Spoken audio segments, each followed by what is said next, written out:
Hello students, let us go through history chapter, that is sources of history. In the last session, we have seen about material sources. Today, we are going to learn about written sources and oral sources. So first of all, we will see the written sources.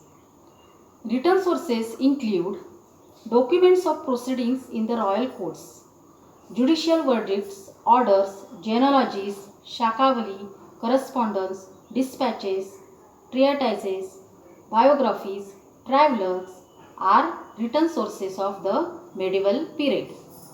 The writing style of scripts were Devanagari, Arabic, Persian, Modi, and also varieties of different languages were used. Through these written sources of history, we can gather information about their people and also about their life. During this period, travelers who came to India used to keep their written accounts of their travels. Also, the biographies of different rulers help us to understand the policies and administrative systems and their diplomatic relations with others. Now, we will see what means Tawarikh or Tarikh. Tawarikh or Tarikh means the sequence of events. The events were arranged in sequence. One more type of chronicle like Bakhar is written sources of medieval period.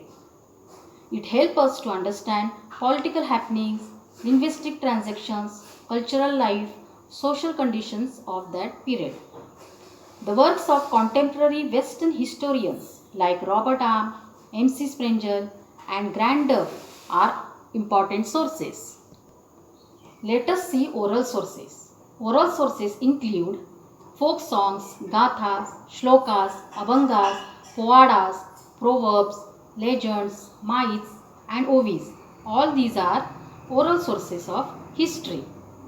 Students, have you ever heard the Povada of Tanaji?